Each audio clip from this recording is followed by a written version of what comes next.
నమస్కారం, welcome to burning issue. నేను VSR మూర్తి.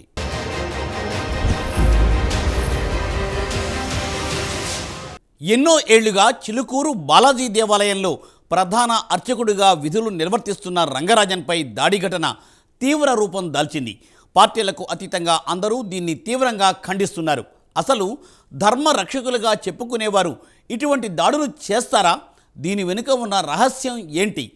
అసలు రంగరాజన్పై దాడి ఎందుకు జరిగింది? అసలు వీరరాఘవరెడ్డి వెనుక ఎవరున్నారు?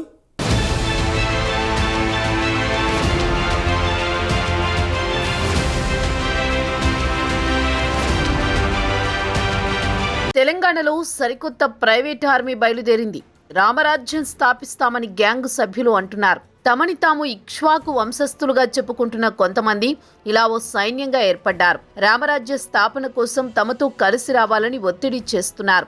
ఈ క్రమంలోనే ఈ నెల 7వ తేదీన రంగారెడ్డి జిల్లా మొయినాబాద్ పిఎస్ పరిధిలోని చిలుకూరు బాలాజీ ఆలయం అర్చకుడు రంగరాజన్ ఇంటికి వెళ్లారు. తమతో చేతులు కలపాలని రంగరాజన్పై ఒత్తిడి చేశారు.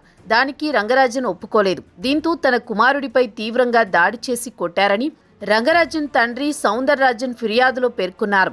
ప్రస్తుతం ఈ ఘటన 2 తెలుగు రాష్ట్రాల్లో సంచలనంగా మారింది.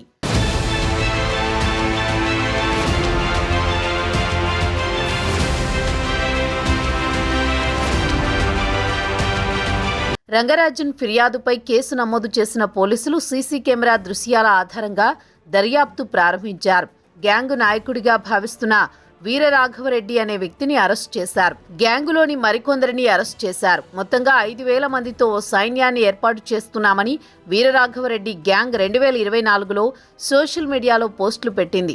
10వ తరగతి పాస్ అయిన వారు, ఫెయిల్ అయిన వారు సైన్యంలో చేరవచ్చని ఆహ్వానం పలికారు. 20 నుంచి 50 సంవత్సరాల లోపు వయసున్న వారి నుంచి దరఖాస్తులని ఆహ్వానించారు. నెలకి 20,000 రూపాయల జీతంతో పాటు భోజనం, వసతి సౌకర్యం కల్పిస్తామని ఆశ పెట్టారు. భారతదేశంలో ఎక్కడైనా పనిచేయడానికి రెడీగా ఉండాలని సోషల్ మీడియా పోస్టులో పేర్కొన్నారు.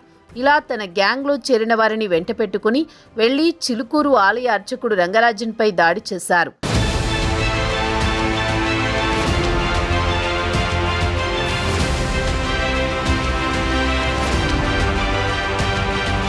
రామరాజ్య స్థాపన పేరుతో వీరరాఘవరెడ్డి అనే వ్యక్తి తన అనుచరులతో కలిసి రంగరాజన్ ఇంట్లోకి చొరబడి హంగామా సృష్టించారు. నల్లరంగు దుస్తులు ధరించి ప్రైవేటు సైన్యాన్ని తలపించేలా వచ్చిన గుంపు చిలుకూరు బాలాజీ ఆలయం సమీపంలో ఉన్న రంగరాజన్ ఇంట్లోకి చొరబడ్డారు. రంగరాజన్ను కింద కూర్చోబెట్టి రాఘవరెడ్డి అనే వ్యక్తి ప్రశ్నలు సంధిస్తూ ఏమీ తెలియదని, పురోహితుని రూపంలో ఉన్న కపట వేషధారి అంటూ దూషించారు. తాము రామరాజ్య స్థాపన కోసం పోరాడుతున్నామని, తమకు సహకరించాలని బెదిరించారు. అంతటితో ఆగకుండా రంగరాజన్ మీద దాడికి పాల్పడ్డారు.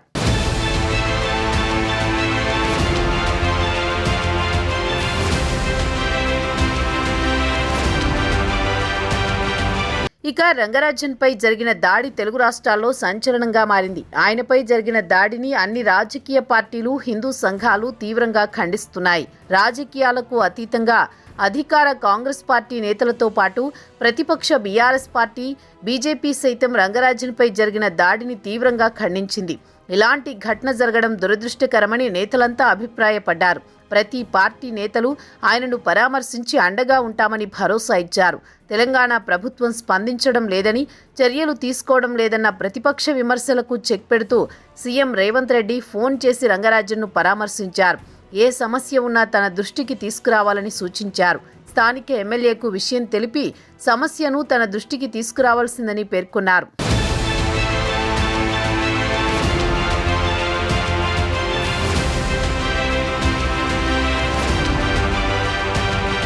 మరోవైపు అర్చకుడు సిఎస్ రంగరాజన్ జరిగిన దాడి ఘటనలో ఇప్పటి వరకు 6 నిందితులను పోలీసులు అరెస్ట్ చేశారు. ఈ విషయాన్ని రాజేంద్రనగర్ డీసీపీ చింతమనేని శ్రీనివాస్ వెల్లడించారు.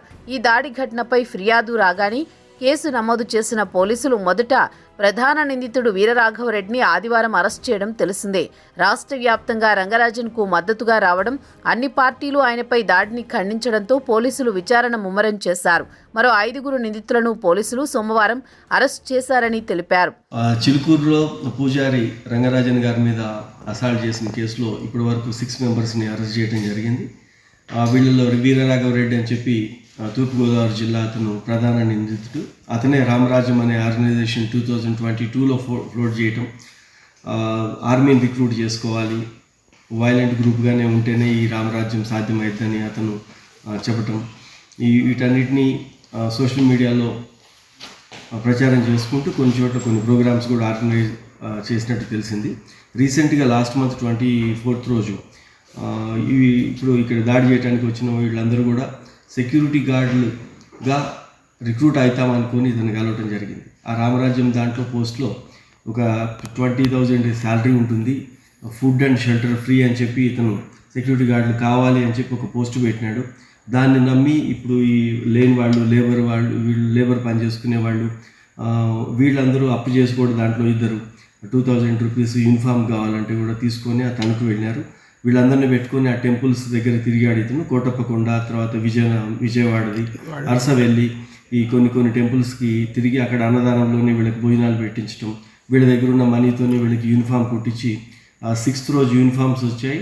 వీళ్ళందరినీ తీసుకొని ఏప్రాల్ వచ్చారు రైల్లో.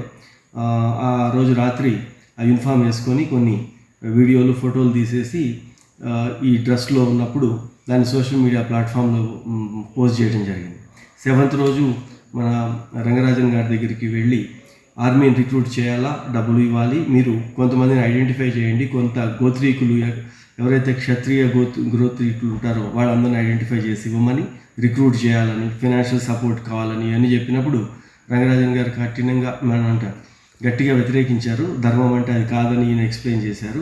వైలెంట్తో ఏం రాదు అని చెప్తున్నప్పుడు దానికి అంగీకరించిన వాళ్ళు ఆయన మీద దాడి చేయడం జరిగింది. వితిన్ కంప్లైంట్ చేసిన 2 అవర్స్లోనే వీరరాఘవరెడ్డిని వీళ్ళని అరెస్ట్ చేయడం జరిగింది. మిగతా వాళ్ళందరూ కూడా త్వరలోనే అరెస్ట్ చేస్తాం. టీమ్స్ దాని మీద పనిచేస్తున్నాయి. ఎంతమంది సార్ టీంలో ఉంది? మొత్తం ఇప్పుడు 25 వచ్చారు. అక్కడ చూస్తే దాంట్లో 23 మెంబర్స్ ఐడెంటిఫైడ్. దీంట్లో 11 ఇక్కడ తెలంగాణ ఉన్నారు, మిగతా వాళ్ళు ఏపీలో వాళ్ళు ఉన్నారు. గతంలో కేసులు ఏమైనా? వీడి మీద 2015లో ఒక కేసు ఉంది. హ్యాబిట్స్లో ఒక అమ్మాయితో మిస్బిహేవ్ చేసిందని చెప్పి తెలుస్తూ ఉంది.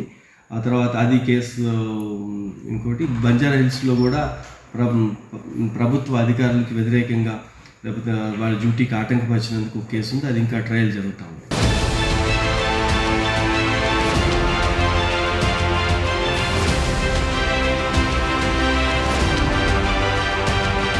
రాజేంద్రనగర్ డీసీపీ కథనం ప్రకారం ఈ కేసులో ప్రధాన నిందితుడు వీరరాఘవరెడ్డి ఆంధ్రప్రదేశ్లోని తూర్పుగోదావరి జిల్లా అనపర్తి మండలం కొప్పవరం గ్రామానికి చెందినవాడు. అతడు హైదరాబాద్ వేదికగా తన కార్యకలాపాలు కొనసాగిస్తున్నాడని పోలీసులు గుర్తించారు. గండిపేట మండలం మణికొండలో ఉంటున్న వీరరాఘవరెడ్డి 2022లో రామరాజ్యం అనే సంస్థను స్థాపించాడు. హిందూ ధర్మ రక్షణకు రామరాజ్యం ఆర్మీలో చేరాలంటూ హిందూ యువతను రెచ్చగొట్టే ప్రయత్నాలు చేశాడు. ఈ మేరకు తాను శ్లోకాలు చదువుతూ సనాతన ధర్మం, రామరాజ్యం గురించి చెబుతూ సోషల్ మీడియాలో పోస్టుల ద్వారా జనాలను ప్రేరేపించాడు. నెలకు 20,000 జీతం సైతం ఇస్తానని హామీ ఇవ్వడంతో కొందరు అతడి మాట నమ్మి అనుచరులుగా చేరారు.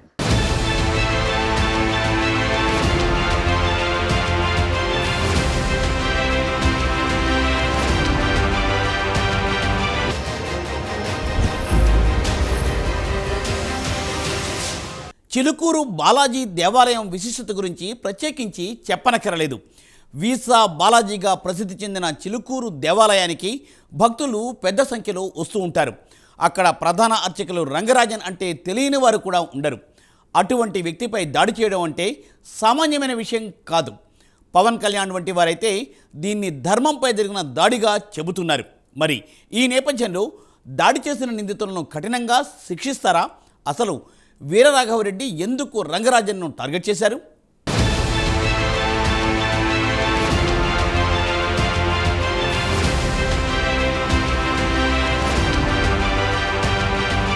సండే వస్తే చిలుకూరు బాలాజీ టెంపుల్ భక్తులతో కిటకిటలాడిపోతుంటుంది.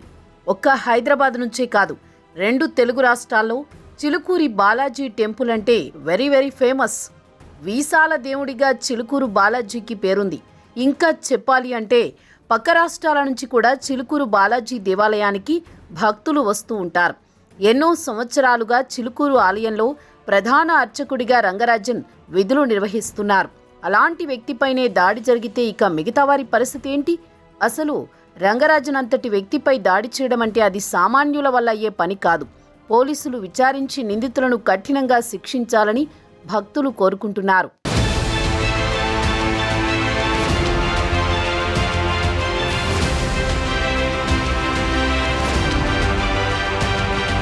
అసలు రామరాజ్యం పేరుతో రౌడీయిజం చేయడమేంటి?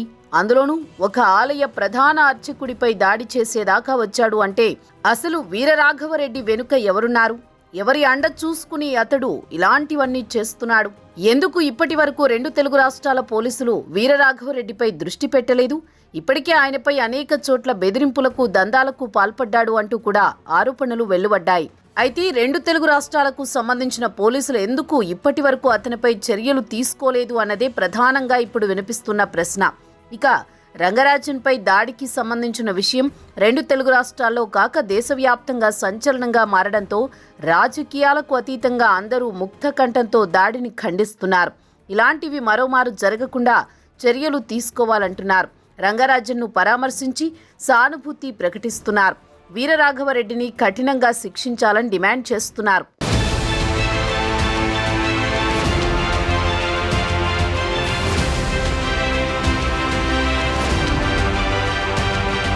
చిలుకూరు బాలాజీ ఆలయం అర్చకుడు రంగరాజన్ను బీఆర్ఎస్ పార్టీ వర్కింగ్ ప్రెసిడెంట్ మాజీ మంత్రి కేటీఆర్ పరామర్శించారు. మీ కుటుంబానికి బీఆర్ఎస్ అండగా ఉంటుందని భరోసా ఇచ్చారు.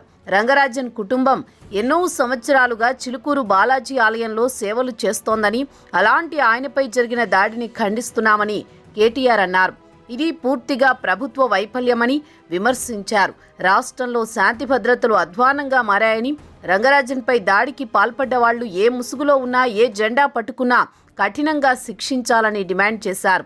రంగరాజన్ గారిని ఏదైతే పూజారి ఉన్నాడు స్థాపకుడట, రామరాజ్యంలో ఎక్కడన్నా కొట్టుమని ఉన్నాదిరా బాబు, నాకు అర్థం కాదు. ఆయన డబ్బులు కావాలంటాడు, నాకు ఇందులో ఏది గుడిలో నాకు స్థానం కల్పిమని రంగరాజను పూజారిని కొట్టడం అనేది చాలా చెడ్డ పేరు వచ్చింది. ముఖ్యంగా ముఖ్యమంత్రి గారు మాట్లాడినారు, అదే విధంగా ఇప్పుడు మినిస్టర్ గారు కూడా వస్తున్నారు. నా ఉద్దేశం ఏంటంటే ఇలాంటి ఆర్గనైజేషన్ బ్యాన్ చేయాలి. That is my first point. రామరాజ్యం పేరు పెట్టి రాముని పేరు పెట్టేసి దోచుకోవడం అనేది సాంప్రదాయం కూడా ఎవరు కూడా హర్షించరు. అలాంటి ఆర్గనైజేషన్ పెట్టుకొని ఆయన నేను సేవ చేస్తా, నాకు డబ్బులు ఇవ్వాలి, లేకపోతే ఇందులో నాకు అవకాశం ఇవ్వాలి అంటే దేవుని గుడి ఉన్నది. ఎందుకంటే ప్రజలు వస్తారు, సేవ చేసుకుంటారు, వెళ్ళిపోతారు.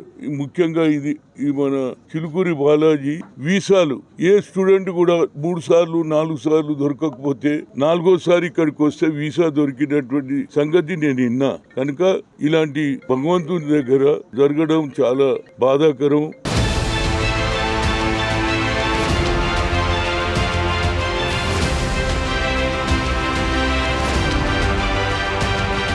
ఇది ఓ వ్యక్తిపై జరిగిన దాడి కాదని, హిందూ ధర్మ పరిరక్షణపై జరిగిన దాడిగా AP deputy CM Pawan Kalyan పేర్కొన్నారు. దీని వెనుక ఎవరున్నా వారిని కఠినంగా శిక్షించాలని తెలంగాణ ప్రభుత్వాన్ని కోరుతూ ట్వీట్ చేశారు. తెలంగాణ దేవాదాయ శాఖ మంత్రి కొండా సురేఖ చిలుకూరుకు వెళ్లి రంగరాజన్ను కలిశారు. ఆయనను పరామర్శించిన మంత్రి కొండా సురేఖ నిందితులపై చట్ట ప్రకారం చర్యలు తీసుకుంటామన్నారు. దాడి ఘటనకు బాధ్యులు అరెస్టుపై పోలీస్ శాఖను ఆదేశించినట్లు తెలిపారు. చిలుకూరు బాలాజీ దేవాలయంలో పెద్దలు చాలా కాలంగా సౌందరరాజన్ గారు, వారి తర్వాత ప్రధాన అర్చకులుగా రంగరాజన్ గారు ఇక్కడ ఏదైతే సేవలు అందిస్తున్నారో వారిని వాళ్ళ అగౌరవపరచడమే కాకుండా ఈరోజు రాష్ట్రంలో అధోగతి పాలైన శాంతి భద్రతల సాక్షిగా వారి మీద దాడికి దిగడం ఏదైతే ఉందో నిజంగా కూడా అత్యంత దుర్మార్గమైన, అత్యంత నీచమైన కార్యక్రమం. ఇది ఎవరు చేసినా, ఏ పేరిట చేసినా, ఏ ఎజెండాతో చేసినా శాంతి భద్రతల విషయంలో మాత్రం ఉక్కుపాదంతో వ్యవహరించాల్సిన బాధ్యత రాష్ట్ర ప్రభుత్వం మీదనే ఉంటుంది. ఇవాళ భగవంతుడి సేవలో నిమగ్నమయ్యే పెద్దలు రంగరాజన్ గారు, సౌందరరాజన్ గారి కుటుంబం పరిస్థితి ఈ విధంగా ఉంది అంటే మరి ఈ రాష్ట్రంలో శాంతి భద్రతలు ఎంత అధ్వానంగా ఉన్నాయో దీన్ని బట్టి చెప్పవచ్చు. ఖచ్చితంగా ఈ దాడికి పాల్పడ్డ వాళ్ళు ఏ ముసుగులో ఉన్నా, ఏ జెండా పట్టుకున్నా వారిని కఠినాతి కఠినంగా చట్టపరంగా శిక్షించాలని చెప్పి రాష్ట్ర ప్రభుత్వాన్ని డిమాండ్ చేస్తూ భవిష్యత్తులో కూడా ఇలాంటి సంఘటనలు పునరావృతం కాకుండా కఠినంగా చర్యలు తీసుకోవాలి, కఠినంగా సమీక్షించి పూర్తి స్థాయి భద్రత కూడా అవసరమైతే వారికి ఏర్పాటు చేయాలి.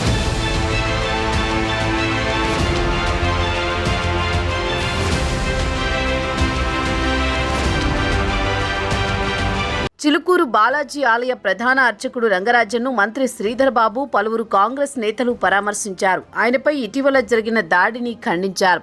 ఘటనకు సంబంధించిన వివరాలను అడిగి తెలుసుకున్నారు. అనంతరం మీడియాతో మాట్లాడిన శ్రీధర్ బాబు రంగరాజన్పై దాడిని రాష్ట్ర ప్రభుత్వం తీవ్రంగా పరిగణిస్తోందని తెలిపారు. రామరాజ్యం పేరిట హింసాత్మక చర్యలకు పాల్పడితే ఉపేక్షించమని స్పష్టం చేశారు. చిలుకూరు ఆలయం వద్ద భద్రతను పెంచాలని అధికారులను మంత్రి శ్రీధర్ బాబు ఆదేశించారు.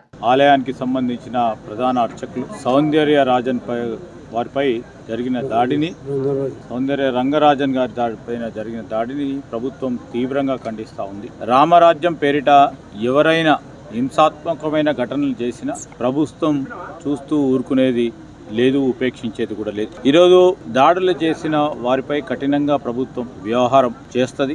నిన్న కూడా జరిగిన సంఘటనకు సంబంధించిన సమాచారాన్ని పూర్తి స్థాయిలో ఒక పక్షాన వెనువెంటనే ఆ నిందితులను అరెస్ట్ చేసి స్థానిక పోలీస్ యంత్రాంగం అంతా కూడా అప్రమత్తమై ఈ సంఘటన వెనుక కారణాలేంది, అసలు రామరాజ్యం పేరిట ఈ సంఘం ఏంది, రాముని రాజ్యం ఏర్పాటు చేయాలనే కాంక్షతో ప్రతి ఒక్కరు కూడా ఈ భారతదేశానికి సంబంధించి మౌలికంగా శాంతి భద్రతతో కూడుకున్న రామరాజ్యం రావాలి, ప్రజలందరూ సురక్షితంగా ఉండాలి, సుభిక్షంగా ఉండాలని రామరాజ్యం కోరుకుంటుంది. అలాంటి సందర్భంలో రాముని పేరిట కొన్ని సంస్థలను ఏర్పాటు చేసుకొని వ్యక్తిగతంగా మరి మతానికి సంబంధించిన అంశం విషయంలో దాన్ని బేస్ చేసుకొని ముందుకు పోవాలనే ఇట్లాంటి సంస్థలు తప్పకుండా యావత్ సమాజం అంతా కూడా ఖండించాల్సిన అవసరం ఉంటుంది.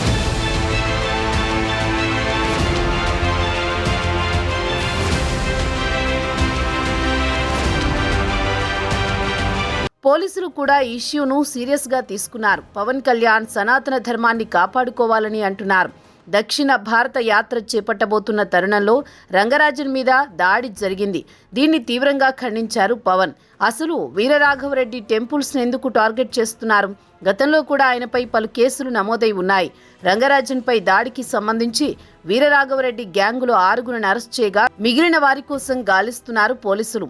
అయితే వారంతా అమాయకులుగా తెలుస్తోంది. వీరరాఘవరెడ్డి డబ్బు ఆశ చూపించి రిక్రూట్ చేసుకుని వారితో ఇలాంటి దాడులు చేయిస్తున్నట్లు తెలుస్తోంది.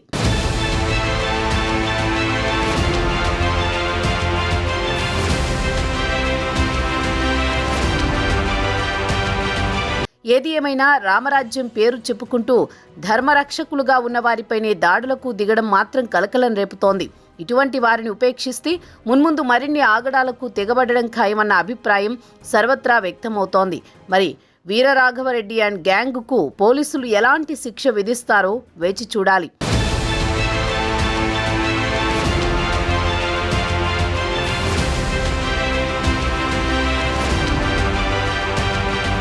ఇక ఇది ఇవాళ బర్నింగ్ ఇష్యూ. మరో ఎపిసోడ్తో మళ్ళీ కలుసుకుందాం. నమస్తే.